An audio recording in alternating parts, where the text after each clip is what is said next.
sa akin. Bakit niyo po ako binibigay sa kanila? Hindi ba sinabi? Wala na ang Kuya Teng mo. Kaya kalimutan mo na siya. Kailangan na nating mabawi ang kapatid ko, Captain Barbell. Sigurado ko manganib ang buhay niya kapag nalaman ng puwersa ng kadiliman na magkapatid kami. Misha Balange. Ilang araw na siyang hindi umuwi sa bahay. Ilang araw na rin siyang hindi pumapasok sa eskwela. Tumira din siya sa tenement nung nagpakawala tayo next door. Kung si Teban, may powers. Hindi malayong may powers din ang kapatid niya. Ayoko na po sa inyo! Gusto ko po kay Kuya Teng! Anong ting? Anong ting, ha? Ha? Ha? Ikaw, pag ganyan ka ng ganyan, hindi mo na makikita si Kuya Teng mo! Mahal na mahal talaga kita. Ako din po, Kuya Teng. Mahal na mahal din po kita. Ikaw ang best family ko forever! Alam ko, mahal ako ni Kuya Teng.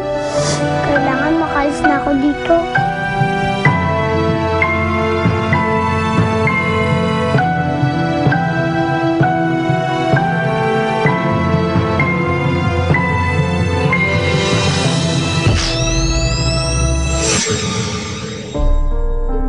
Bakit ayaw sumagot ni Kuya Teng?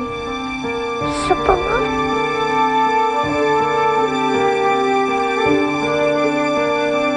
Sigurado ka ba? Hindi mo naman kailangan sangla sa akin yun. Teng, kung kailangan mo ng pera, pwede ko naman ibigay sa'yo. Sige na, Babs. Para naman di sobrang nakakaya sa'yo. Sige na.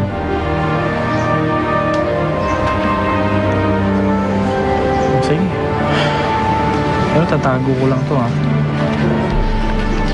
Oh, kunin mo natin lahat. Sigurado ka? Oo. Salamat, ha?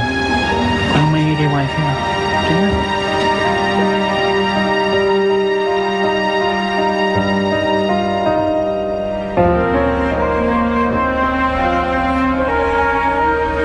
Abay, nasan na yung cellphone ko?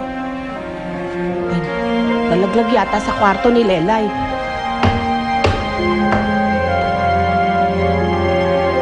Paano yan? Hindi sumasagot si Kuya Teng. Ayun, number ng school ko. Alam mo, Ches, mas lalo kong nakikilala si Teng. Parang mas lalong humahanga ako sa kanya eh. In love? In love ka nga? Ay nako, magkaibigan na kami ni Teng. Sus, alam mo ikaw, nagdi-deny ka na naman dyan eh. Ano? Kaya ako na. Hello, good afternoon.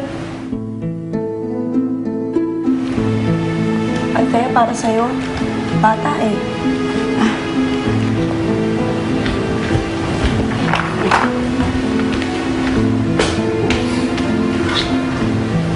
Hello? Hello po, Teacher Althea. Lalay? Tulungan niyo po ako. Sabihin niyo po kay Kuya Teng. Hoy! Sino yan, ha? Telepono ko to! Lalay? Hello? Sino tinawagan mo, ha? Nagsusumbong ka, no? Lalay? Sino tinawagan mo, ha? Sino tinawagan mo? Wala po. Anong wala? Eh, kitang-kita kung gamit-gamit mo ang telepono ko. Bakit mo siya sinisigawan? Eh, paano ito eh? Nahuli ko, gamit-gamit ang telepono ko. May tinatawagan, mukhang nagsusumbong yata. Lalay, sino tinawagan mo? Kuya Teng mo na naman? Hindi ba sinabi ko na sa'yo wala nang pakialam sa'yo yung Kuya Teng mo? Ako na, mami mo ngayon. Ayoko sa'yo!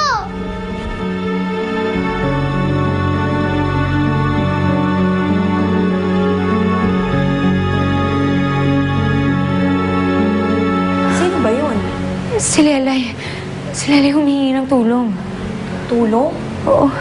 Naku, Althea, bata lang si Lelay. Tsaka, alam naman natin na ayaw niya dun sa mga umampon sa kanya eh. Baka naghahanap lang yan ng kakampi. Mamaya, pag pinuntahan niyo siya dun, magkaproblema na naman kayo dun sa mga umampon sa kanya. Eh, hindi. Jess, parang natatakot si Lelay eh. Parang kailangan niya talaga ng tulong ko eh. Teka, hanapin ko si Teng.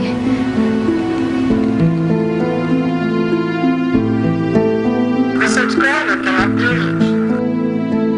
Nakatawag si Lelay school niya. No. O ano ngayon? May magagawa ba sila? Saka baka gusto lang niya kamusta yung mga teachers niya. Kahit na.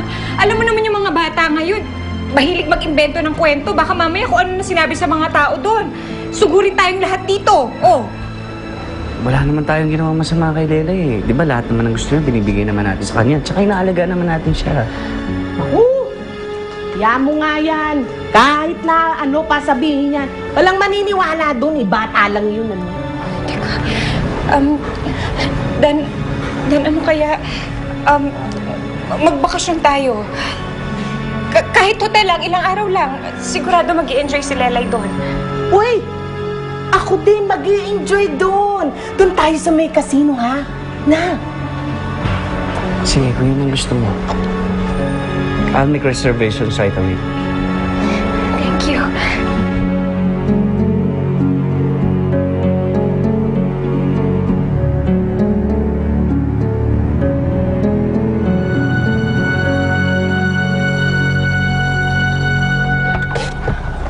Teng?